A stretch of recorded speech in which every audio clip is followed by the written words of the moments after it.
Good morning. Today is October 13, 8:36 a.m. This is part 2 of my bread making video. The bread that I started baking or making probably somewhere in the earlier first part of October 1st, I think. Anyhow, I'm assuming you've already watched part 1.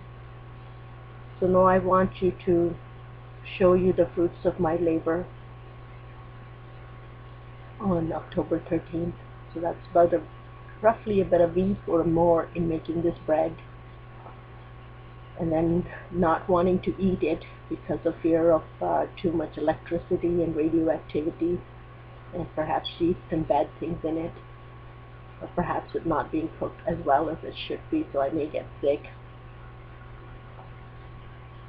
But then the desire not to throw it away. After all, I spent all this time and energy and electricity and water and flour and hope and thinking in it. So I had to kind of meditate on what to do with this bread, whether I should throw it in the garbage, feed the birds, I don't know. So anyhow, so the bread's been sitting in the little oven, and my family members have been very patient. So they let it sit there, thinking I'm leaving it there for a reason. And then they noticed a little bit of mold spurs growing on it. That was, I think, earlier, middle of last week or something. They kind of ignored it. And then the mold started growing and spreading and spreading and spreading. Ultimately, their patience ran out, and they decided to tell me, when are you planning to throw this bread away in the garbage, or are you planning to do something, like clean the oven or do something with it? So I told them to give me a little bit of more time to grow the mold on it, because the video for this bread was intended so I could teach everybody else how to make good bread. Could not be made because the bread was not wholesome or nutritious or healthy or edible. So it was a disappointment. So I had to change my plan from how to bake a bread video to how not to bake a bread. So rule number 1, if you're following a recipe, make sure you follow the recipe. Try not to improvise, unless you have made that recipe so many times that you're willing to take the risk of making minor little tweaks here and there about non-essential things.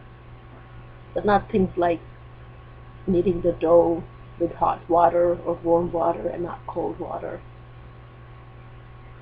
Not things like putting not yeast or baking soda in the bread that are supposed to rise with their help, because without its help it's not going to rise.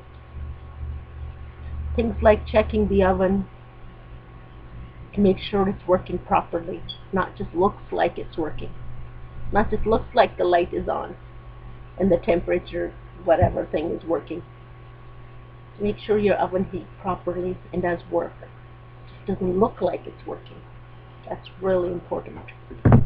Otherwise, you may leave your bread in it for like 40 minutes or more, thinking it's going to be ready on time, and then come back and then realize there was no heat. It just looked like the oven was working. Oh, my goodness. Anyhow, let me show you the finished product now, the long-awaited finished product, because after that I may have to put a mask on and very carefully put it in a bag and then put it in the garbage, because I cannot afford to have any more mold spurs floating in the air in my house. That will definitely make me sicker than I am. And I think also it'll please my family members to know The moldy bread is gone. I have used soap and water to clean the oven so they can actually use it to do something else. Okay, so here's the bread.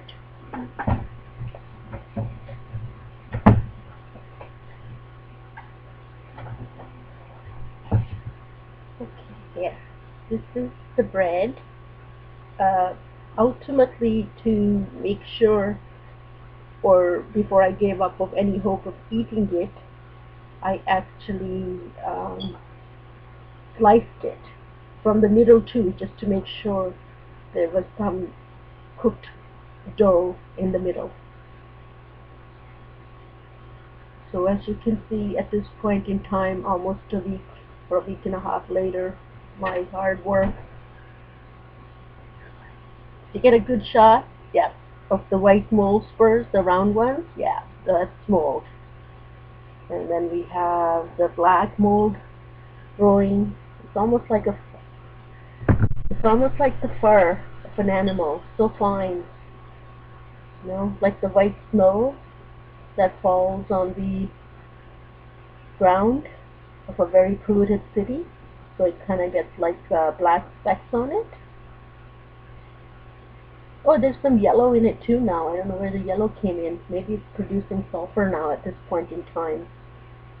So anyhow, so obviously this bread, you can see, is not edible for men, women, children, or the birds at the beach, or those that are not at the beach. So I think I will have to dispose it in the garbage. Not burn it, dispose it in the garbage. That's the best I can do with this bread right now. That's about it. And yeah, I kind of hate to throw it away because, as I said, a lot of effort and work. A lot of effort and work went into this bread, but I just want to make sure everybody gets a good shot of it, to make sure they don't miss any colors.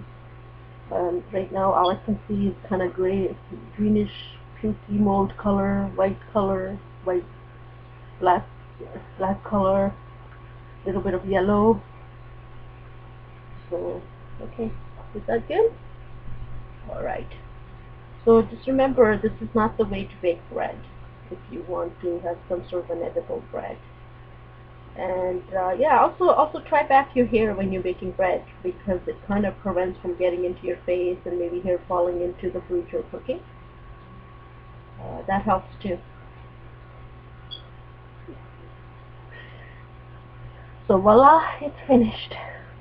And I may not make an attempt like this for a long time now, because it takes a lot of effort and patience and waiting. Yeah, and patience and waiting to achieve these desired results. Finished.